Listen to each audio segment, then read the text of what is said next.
आज जो हम आपको खबर देंगे वो बड़ी अंदर की खबरें हैं और कुछ आपको उससे समझ आएगा कि कल इमरान खान साहब ने चकवाल के मोर्चे से बैठकर रावलपिंडी में जीएचक्यू में जनरल कमरदर्द Bajwa, DGISPR major general Babar Iftikhar और आपारा में बैठे हुए DGISI लेफ्टिनेंट नदीम अहमद अंजुम पर क्यों गोलाबारी की। ये बड़ी आपको इसका समझने की ज़रूरत है और ये चकवाल का इंतखाब भी बड़ा अहम है इस लिहाज से। तो ये तमाम जो इमरान खान साहब ने गोलाबारी की, इसका बराह रास्त ताल्लुक़ है चकवाल से। तो हम ज़रा आपको इस पर आज कुछ अंदर की खबरें देंगे और जो इससे पहले उस तरह से रिपोर्ट नहीं हुई या हम नहीं किए, लेकिन बहुत हल्की सी की थी, लेकिन अब थोड़ी देर उनको मज़ीद एलेबोरेट करते हैं। तो देखिए, इमरान खान साहब आपको मालूम है वो कह रहे थे मेरी जी 22 साल की जद्दोजहद है, कहते हैं वो, ठीक है, और मैं ये और मैं वो। भाई आपको सियासत में लॉन्च करने वाले जनरल हमीद गुल, जिनके साथ मिलकर आपने सबसे पहले सियासत का आगाज़ किया, आपको पहली दफ़ा MNA मुंतखब करवाने वाले जनरल परवेज़ मुशर्रफ, ठीक है, आपको 2011 में खड़ा करने वाले आपकी पार्टी जनरल अहमद शुजा पाशा, फिर 2014 में आपसे धरने करवाने वाले लेफ्टिनेंट जनरल ज़हीरुल इस्लाम, 2018 का इलेक्शन जितवाने वाले आपकी मुखालिफ सबसे बड़ी सियासी कुव्वत को, मियां नवाज शरीफ को सियासी मंजरनामे से हटाने वाले, लाइफ टाइम डिस्क्वालीफाई करवाने वाले। वो आपको पता है मियां नवाज शरीफ उधर क्या इल्ज़ाम लगाते रहे, लंदन में खड़े होकर के लेफ्टिनेंट फैज़ हमीद इलेक्शन के साथ क्या कर रहे हैं। और आपको याद ही है एफिडेविट और बयान और तकरीर जस्टिस रिटायर्ड शौकत अली सिद्दीकी की, जिन्होंने सबसे पहले कहा कि मुझे आके लेफ्टिनेंट फैज़ हमीद मिले और उन्होंने कहा कि नवाज शरीफ को बारे में आप क्या करेंगे। तो मैंने कहा कि मेरिट पर देखूंगा। उन्होंने कहा आप मेरिट पर केस देखेंगे तो हमारी तो 2 साल की मेहनत ज़ाया हो जाएगी, यानी कि 2 साल से हम तो नवाज शरीफ को ख़त्म कर रहे हैं, PMLN को वीक कर रहे हैं, आप वो सारी ज़ाया कर देंगे कि नवाज शरीफ की अपने डिस्क्वालिफिकेशन ख़त्म कर दी या उनको जेल ना भेजा। तो अच्छा, एनीवे, तो वो इसलिए आपको पता है इमरान खान साहब फौजी बैसाखियों के बगैर आज तक कदम नहीं उठा सके।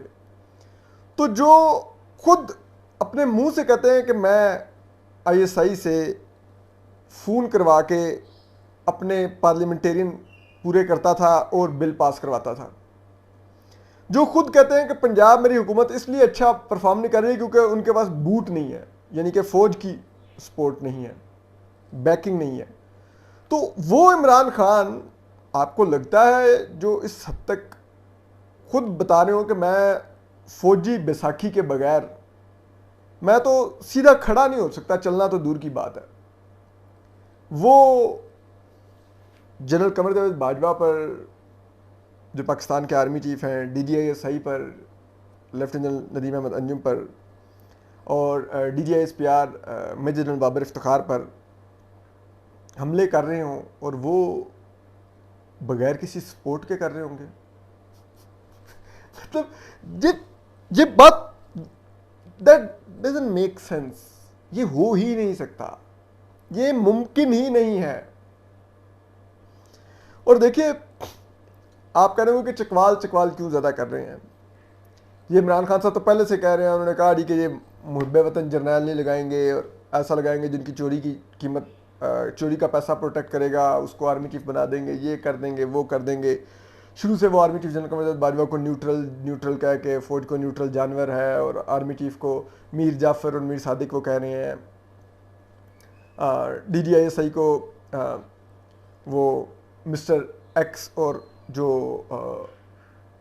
लाहौर वाले जो सेक्टर कमांडर हैं पंजाब के, ब्रिगेडियर राशिद, उनको मिस्टर एक्स कहते हैं, और मेजर जनरल बाबर इफ्तिखार को उम्मे हरीम कहते हैं। वो अभी कल उन्होंने खैर उनका नाम लेके बात की है मेजर जनरल बाबर इफ्तिखार की, लेकिन अदरवाइज़ उनको उम्मे हरीम कह के मुखातिब करते थे। तो ये सारी कुछ जो वो कह रहे हैं, आपको क्या लगता है कि ये नहीं ना यार, of course there is a backing. तो अब चीज़ ये है कि हाँ, चकवाल का इंतखाब क्यों अहम है, कि बातें तो पहले भी कर रहे थे, लेकिन चकवाल में कल उनकी स्पीच सबसे एग्रेसिव स्पीच थी।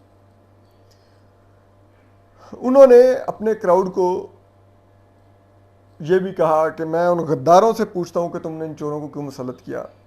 वो गद्दार सीधी सीधी बात है, वो जनरल कमर बाजवा को कहते हैं, वो जजेस को कहते हैं, ठीक है, कि ये किसने बाहर प्रिजनर वैन लाया था, ये सब कुछ वो बातें करते हैं। तो और वो कहते हैं कि रात को अदालतें क्यों खुली, मैंने क्या ऐसा कर दिया था। ये वो दैट इज़ फॉर श्योर वो गद्दार इन्हीं सबको कहते हैं, मीर जाफर और मीर सादिक भी कहते हैं। दूसरी जो उन्होंने सिग्निफिकेंट बात की, उन्होंने मेजर जनरल बाबर इफ्तिखार को मुखातिब किया, जो DDISPR हैं इस वक्त पाकिस्तानी फ़ौज के। उनको उन्होंने कहा कि आप मुझसे पूछ तो लेते कि आज आप देख लें पूरी कौम मेरे साथ खड़ी हुई है कि इन चोरों को नहीं आपने आर्मी चीफ लगाने देना। तो वो देखें, मेजर जनरल बाबर इफ्तिखार ने जो पिछले दफा बयान जारी किया था इमरान खान साहब के, इसी किस्म के बयान के रद्द अमल में कि फ़ौज में बड़ा गमो गुस्सा पाया जाता है वगैरह वगैरह, वो उनकी ज़ाती राय तो नहीं थी। DGISPR फ़ौज को रिप्रेजेंट करते हैं, वो पूरी फ़ौज के इदारे के तर्जमान हैं, तो वो आर्मी चीफ जनरल कमर बाजवा की मंजूरी के बगैर कोई स्टेटमेंट दे ही नहीं सकते। ठीक। तीसरा, कल उन्होंने बराह रास्त धमकियाँ दी DGISI lieutenant general Nadeem Ahmed Anjum को। वो किस तरह से, उन्होंने कहा कि ये जो नामालूम नंबरों से कॉल आती है, आपको X और Y कॉल्स करते हैं और धमकियाँ देते हैं, इनको जवाब में धमकियाँ दो और इनको को जो करना है कर लो, हम भी फिर करेंगे। ठीक है। तो मिस्टर X तो वो DGISI को कहते हैं, लेफ्टिनेंट नदीम अहमद अंजुम को, और मिस्टर Y वो कहते हैं जो ब्रिगेडियर राशिद हैं, जो सेक्टर कमांडर लाहौर के जो थे, उनको। उसका आपको ये जो धमकी उन्होंने दी है और चकवाल में खड़े होकर दी है, इसका बड़ा दिलचस्प बैकग्राउंड है।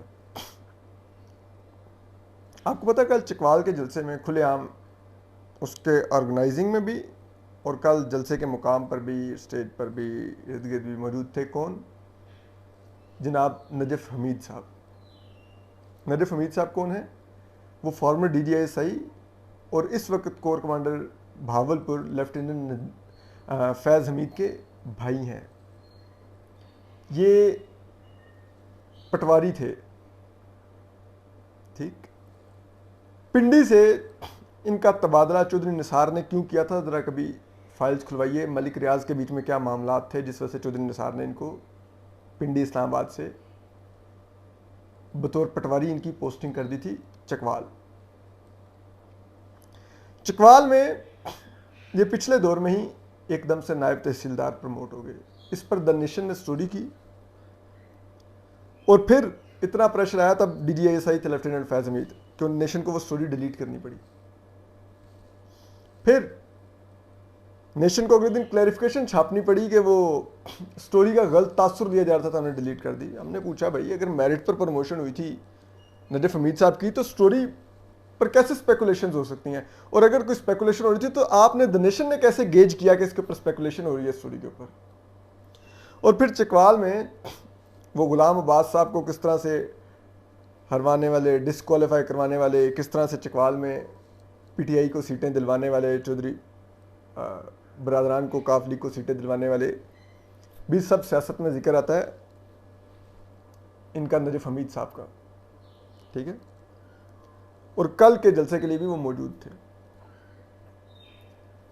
आप अगर चंद लम्हे के लिए उनको लेफ्टिनेंट फैज़ हमीद से हटाकर भी देखें तो बतौर सरकारी मुलाजिम वो सियासत में कैसे हिस्सा ले सकते हैं, कोई हमें जस्टिफाई कर दे।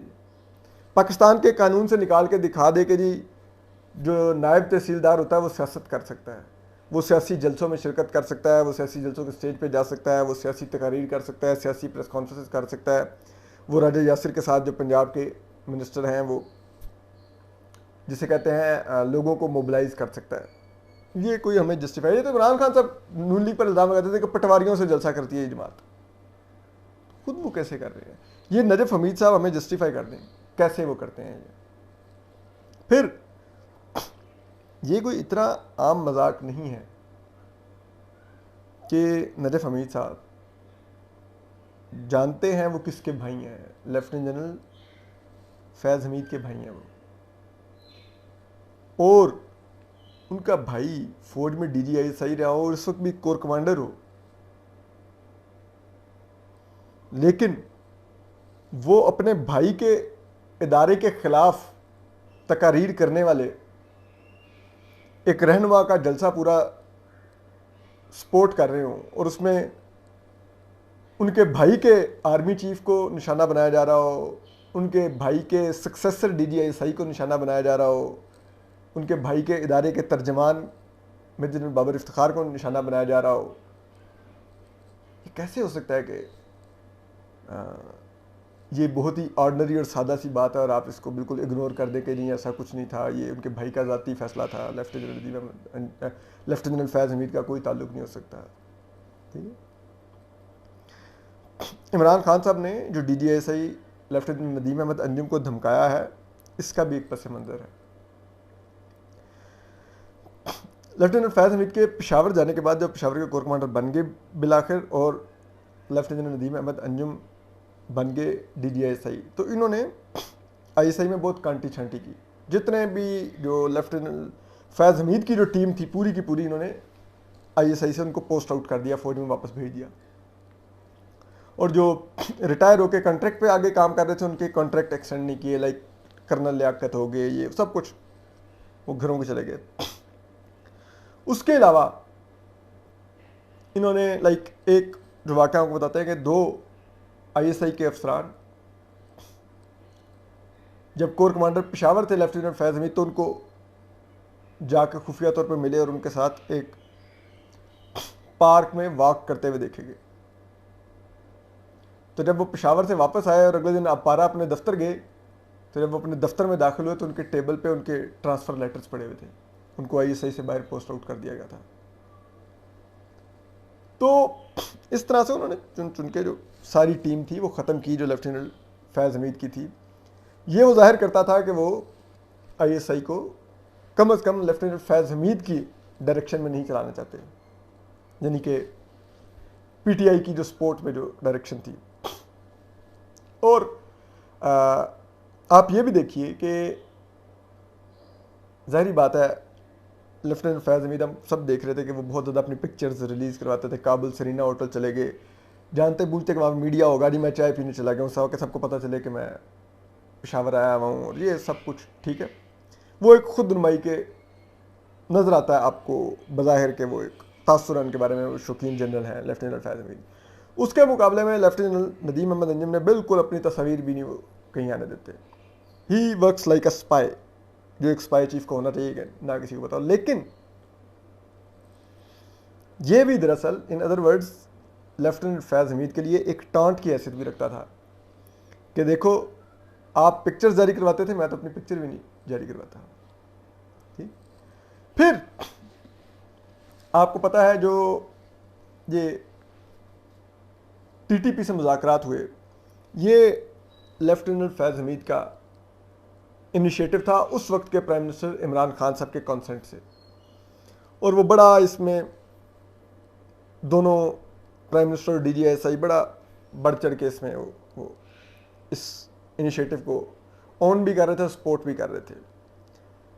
जब इमरान खान साहब को घर जाना पड़ गया, ये कोर कमांडर पेशावर थे, तो ये कोर कमांडर पेशावर बने भी इसलिए थे कि मैं ISI से जाऊंगा तो फिर कोर कमांडर पेशावर जाऊंगा ताकि मैं ये TTP के साथ मामलात को जारी रख सकूं, और उस बुनियाद पर इनको भेजा गया।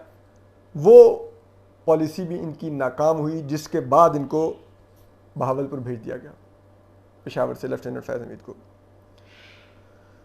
तो वो भी वहाँ पर भी जाहिर बात है ISI की एक डोमेन होती है, वो इन ऐसे ऑपरेशंस को देखती है, ऐसी डील्स को देखती है, ऐसे मामलात को देखती है। तो उसमें भी कंफर्ट नहीं था लेफ्टिनेंट फैज़ हमीद और लेफ्टिनेंट नदीम अहमद अंजुम में, और इनमें एक जिसे कहते हैं मुखालिफ सिम्त पर दोनों चलते थे और दोनों में इख्तलाफात थे इस पॉलिसी पर। और फिर अल्टीमेटली लेफ्टिनेंट फैज़ हमीद की पॉलिसी गलत साबित हुई। पाकिस्तान उसकी कीमत अदा कर रहा है कि केपी में जिस तरह से टीटीपी के लोग आके भत्ते ले रहे हैं, लोगों को कत्ल कर रहे हैं, टारगेटिंग करके अगवा कर रहे हैं, पहाड़ों पर बराह रास्त देके जा रहे हैं। अब हमारे फौजी और पुलिस के एहलकार जवानों को शहीद कर रहे हैं, आवाम को शहीद कर रहे हैं, लोगों को MPs MNS पर हमले कर रहे हैं। चीफ मिनिस्टर खैबर पख्तूनख्वा महमूद खान से लेके तमाम वज़रा और सबसे गवर्नर एक्स से भत्ते ले रहे हैं। तो खैर फिर ये जो सियासी मामलात थे इनमें भी जो वो पेशावर बैठे हुए थे, तो एक तासुर मौजूद था कि पेशावर गवर्नमेंट को लेफ्टिनेंट फैज़ हमीद बहुत ज़्यादा सपोर्ट करते हैं और उसी बुनियाद पर इमरान खान जी तमाम ये लगा रहे हैं और सब कुछ कर रहे हैं। फिर आपको पता पंजाब में जो उस वक़्त जब हमजा शहबाज चीफ मिनिस्टर थे और वो तमाम जो मामला चल रहा था, तो उस वक़्त वो बार बार समन कर रहे थे इजलास वगैरह चीफ मिनिस्टर बनने से पहले दोस्त मोहम्मद मज़ारी, तो वो इजलास वो असम्बली में नहीं होने दे रहे थे, फिर इंडिया अलग जगह पे इजलास होना पड़ा। तो उस तरह जो अभी प्रिंसिपल सेक्रेटरी हैं चीफ मिनिस्टर पंजाब के भट्टी साहब, वो और दीगर लोग, उनको गिरफ्तार करने के लिए पुलिस ने रेड्स भी किए लेकिन वो गिरफ्तार नहीं हुए। ज़रा बताते हैं कि वो एक एयरफोर्स के बेस के ऊपर छुपे हुए थे और ये उनको वहाँ पे छुपने की जो ज़रा ये कहते हैं रसाई इसलिए मिली क्योंकि लेफ्टिनेंट फैज़ हमीद और जो हमारे पाकिस्तान के एयर चीफ हैं ये बहुत अच्छे दोस्त हैं आपस में और एक दूसरे को बहुत सपोर्ट करते हैं। तो इन चीज़ों पर भी बड़े लोगों की जैसे कहता है आईब्रोज रेज हुई कि भाई ये क्या हो रहा है। तो अब सारी बात है वो बहावल पर बैठे हुए हैं एक ऐसी कोर में जिसमें वो कम से कम मुल्की मामलात पर जिस तरह की कोई और कोर कमांडर अगर लाइक लाहौर का कोर कमांडर होगा वो पंजाब के ऊपर असरअंदाज हो सकता है, पेशावर का कोर कमांडर केपी पे असरअंदाज हो सकता है, कराची का कोर कमांडर सिंध पे असरअंदाज हो सकता है, कोयटा का कोर कमांडर बलूचिस्तान पर असरअंदाज हो सकता है, लेकिन बहावलपुर का कोर कमांडर पूरे पंजाब पर असरअंदाज नहीं हो सकता। तो इसलिए वो जिसे कहते हैं एक जनूबी पंजाब की एक इंतहाई कॉर्नर कर दी गई कोर में उनको भेज दिया गया, जो जंगी लिहाज से तो एक अहम है। जाहिर बात है वो सहराई इलाके में बॉर्डर देखती है इंडिया के साथ, लेकिन वैसे दीगर मामलात में उस कोर की वो जिसे कहते हैं ना अहमियत नहीं है जो मुल्क के अंदरूनी मामलात हैं, तो वो उनमें है। तो जाहिर बात है वो भी कोई खुश तो नहीं होंगे लेफ्टिनेंट फैज़ हमीद जो सब कुछ हो रहा है। और फिर जिस अंदाज में ये नज़र आ रहा है कि उनको शायद अगर इस हुकूमत ने फैसला किया कि किसको आर्मी चीफ आना है तो वो लेफ्टिनेंट फैज़ हमीद किसी को नहीं लगता कि वो होंगे। तो इमरान खान साहब अब एक लास्ट गैम्बल खेल रहे हैं कि किसी तरह से इस हुकूमत को भेज के एक इलेक्शन करवा के और मैं आकर आर्मी चीफ तैनात करूँ और वो मैं फिर सारी बात है उनके तो सबसे ज़्यादा काबिल एतमाद लेफ्टिनेंट फैज़ हमीद ही हैं। तो अब इमरान खान साहब ने फिर चकवाल से खड़े होकर सबको मैसेज दिया है और वो मैसेज उन्होंने अपना नहीं, उन्होंने अपने पीछे खड़े हुए किसी जर्नैल का भी दिया है, ठीक है, कि दिस इज़ नॉट एक्सेप्टेबल और मैं जिसे कहते हैं ना नहीं होने दूंगा। उनकी जो हमने बताया था आपको प्रेसिडेंसी में जो army chief general Mahmood Bajwa से मुलाकात भी हुई थी, वो मुलाकात भी जल्दी ख़त्म हो गई थी और खुशगवार नोट पर नहीं ख़त्म हुई थी। तो यही वो फ्रस्ट्रेशन है कि अब वो यहाँ पे एक तरफ उनको अबूरी आर्मी चीफ बरकरार रखने का कह रहे हैं इलेक्शन तक, वहीं पर वो उनकी ज़ात को निशाना भी बना रहे हैं, DGI सही की ज़ात को भी निशाना बना रहे हैं। दैट इज़ एक हैज़ ए बैकग्राउंड, आपको वो समझना होगा। इमरान खान साहब की इस तकरीर का एक पस मंज़र है और उनके पस पर्दा भी कोई है, ठीक है। ये इमरान खान साहब अपनी ज़ुबान नहीं बोल रहे थे। तो हम आपको इस पर मजीद अपडेट करते रहेंगे। अपना ख्याल रखिए, सलामत रहिए, अल्लाह हाफ़िज़। YouTube पर गूगली न्यूज देखने के लिए youtube.com की सर्च बार में गूगली न्यूज TV टाइप करें। गूगली न्यूज के पेज पर सुर्ख रंग के सब्सक्रिप्शन वाले बटन पर क्लिक करना ना भूलिए। YouTube पेज पर अपलोड होने वाली वीडियो से बाखबर रहने के लिए बेल आइकन पर क्लिक कीजिए। आपको हर नई वीडियो के बारे में नोटिफिकेशन मौसूल हो जाएगा।